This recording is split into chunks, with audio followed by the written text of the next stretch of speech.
Hello students, so here we are in zoology class NEET. We are going to continue learning the same chapter, chemical coordination and integration. In our previous classes students, we have learnt regarding the different endocrine glands overview. We have seen regarding hypothalamus, pituitary gland, pineal gland, thymus gland. We have studied regarding thyroid gland and parathyroid glands in our previous classes. So, in today's class we are going to finish off learning regarding the different types of endocrine glands completely. So, now we are going to start learning regarding the adrenal gland. Okay, we are going to learn regarding the adrenal gland now. See students, adrenal gland is present just above the kidneys. It is present just above the kidneys. Because adrenal gland is present above the kidneys, adrenal gland is also called as suprarenal gland. Because adrenal gland is present above the kidneys, adrenal gland is also called as suprarenal gland. Okay. This adrenal gland, it has two parts. There are two parts in the adrenal gland. Those two parts of the adrenal gland are adrenal cortex and adrenal medulla. Okay, adrenal cortex and adrenal medulla. These are the two parts of the adrenal gland. Adrenal cortex is the outermost region. Okay, adrenal cortex is the outermost region of the adrenal gland. It is mesodermal in origin. It is mesodermal in origin. Okay.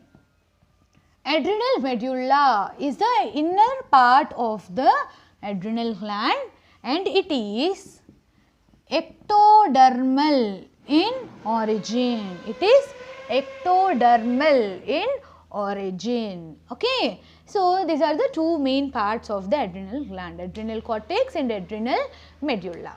So, let us learn regarding each part of the adrenal gland, adrenal cortex and adrenal medulla. So, first we will learn regarding the adrenal cortex. Okay. See ma, adrenal cortex, it is the outermost region of the adrenal gland, as I have told you already, outermost region of the adrenal gland. It is the outermost region of the adrenal gland. It is divided into three regions. It is divided into three regions. It is divided into three regions. They are called zona glomerulosa,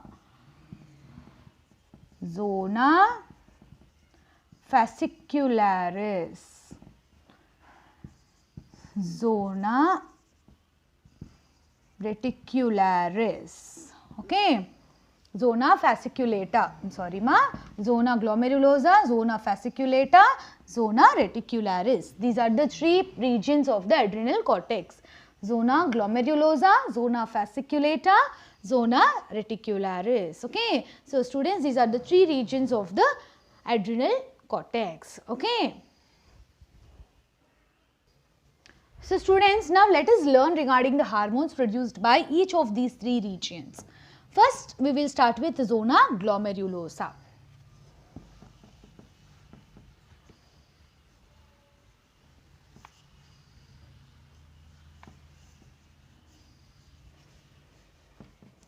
The first region of the adrenal cortex, zona glomerulosa. It produces mineral corticoids. And the chief mineral corticoid of our body is aldosterone. Aldosterone is the chief mineral corticoid in our body. Okay. See ma, the main mineral corticoid is aldosterone. It is produced from the zona glomerulosa. Aldosterone is produced from the zona glomerulosa due to the stimulation from angiotensin II. Okay, stimulation from angiotensin II will cause the production of aldosterone from the adrenal cortex. The stimulation from angiotensin II which is produced during the decrease in the blood pressure, okay, which is produced generally during decrease in the blood pressure. Stimulation from angiotensin 2, which is generally produced during decrease in the blood pressure. Production of aldosterone from the adrenal cortex will occur, okay. So, when is the adrenal cortex producing aldosterone? When angiotensin is stimulating, angiotensin 2 is stimulating adrenal cortex to produce aldosterone during decrease in the blood pressure, Then our angiotensin, it will go and it acts on aldosterone, it will act on the renal tubules, It causes reabsorption of sodium and water. It will cause reabsorption of sodium and water from the distal convoluted tubules and the collecting ducts. Okay, from the distal convoluted tubules and collecting ducts, the aldosterone causes reabsorption of sodium and water. It also causes secretion of potassium. And also phosphates. Potassium and phosphates are secreted from the distal convoluted tubule and the collecting ducts. So, students, reabsorption of sodium and water, secretion of potassium and phosphates will cause increase in the blood pressure.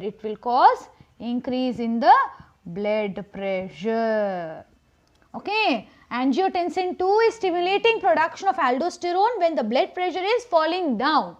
Now, aldosterone, it is acting on the renal tubules, causing reabsorption of sodium and water, secretion of potassium and phosphates into the distal convoluted tubules and collecting ducts, thereby causing increase in the blood pressure. Okay. So, students, in that way aldosterone is causing the maintenance of water balance, electrolyte balance, osmotic pressure and blood pressure. All these are maintained in the body. Water balance, electrolyte balance, osmotic pressure, blood pressure, all these are maintained in the body due to aldosterone. Okay. So, this is regarding aldosterone. Students, zona glomerulosa, the first region of the adrenal cortex, is producing mineral corticoids. The chief mineral corticoid is aldosterone. Aldosterone is produced due to stimulation from angiotensin 2 during fall in the blood pressure. It causes the stimulation of production of aldosterone. Aldosterone will act on the renal tubules, causes reabsorption of water and sodium from the distal convoluted tubules and collecting ducts, and secretion of potassium and phosphates into the distal convoluted tubules and collecting ducts. Okay. In that way, because of these two functions, secretion and reabsorptions, it causes increase in the blood pressure. In that way, aldosterone helps in the maintenance of water balance, electrolyte balance, osmotic pressure and blood pressure in the body. Okay. So, this is regarding the first region of adrenal cortex, zona glomerulosa.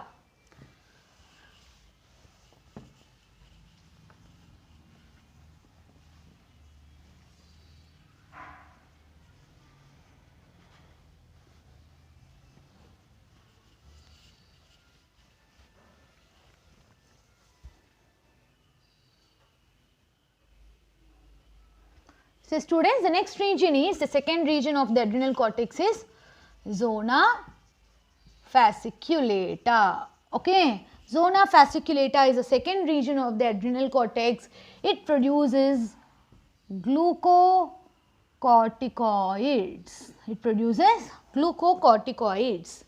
Glucocorticoids are called as the life-saving hormones. They are called as the life-saving hormones. Okay, glucocorticoids are called life-saving hormones. Their main function is to control the carbohydrate metabolism. They maintain carbohydrate metabolism. Okay, their main function is to maintain carbohydrate metabolism. The chief glucocorticoid in the body is cortisol. This is the chief glucocorticoid in our body, cortisol. Okay, cortisol will cause glycogenolysis. Glycogenolysis means breakdown of glycogen. Breakdown of glycogen is glycogenolysis. It also causes lipolysis, which means breakdown of lipids. Lipolysis means breakdown of lipids. It also causes the breakdown of amino acids, proteolysis. It also causes proteolysis. That means breakdown of proteins, or even amino acids also. Okay, it causes breakdown of proteins and amino acids. It causes breakdown of proteins and amino acids. It inhibits the cellular uptake and utilization. It inhibits cellular uptake and utilization of amino acids. Okay, it will cause decrease in the inhibiting the cellular uptake and utilization of amino acids. That means it will not allow the cells to take up amino acids and utilize it. Okay, it even regulates the functions of cardiovascular system and also kidneys. It also regulates the functions of cardiovascular system and kidneys. Okay. Glucocorticoids even act like anti-inflammatory substances. They even act like anti-inflammatory substances. Anti-inflammatory substances mainly cause they will depress the immune system, they will decrease the immune responses.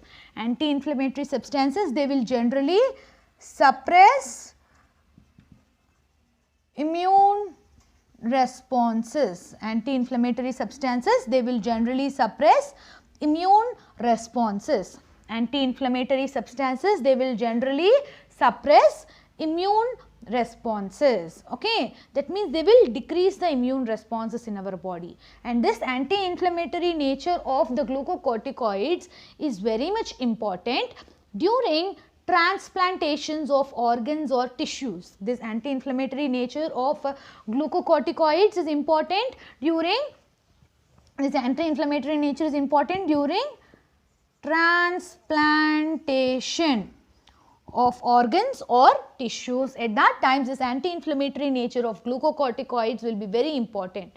They will prevent the rejection of the tissues. They will prevent the rejection of the transplanted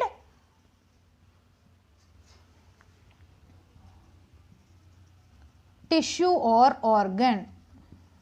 Seema, when we are going with the transplantation, what will generally happen during transplantation is the damaged part of our body will be replaced by a donor's part. Okay, it can be a tissue or can be an organ. The damaged organ is removed and a new one which is functioning is replaced by taking it from a donor.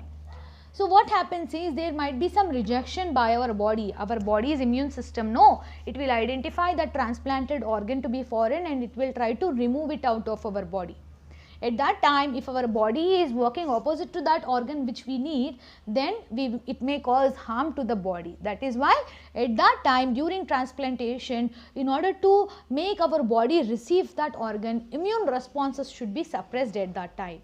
For that reason, these glucocorticoids, they will produce anti-inflammatory substances which suppress the immune responses, so that the transplanted organ is not rejected from the body. Okay. In that way also it is helpful. Okay. And these glucocorticoids, they will even cause the synthesis of red blood cells. They even participate in the synthesis of red blood cells.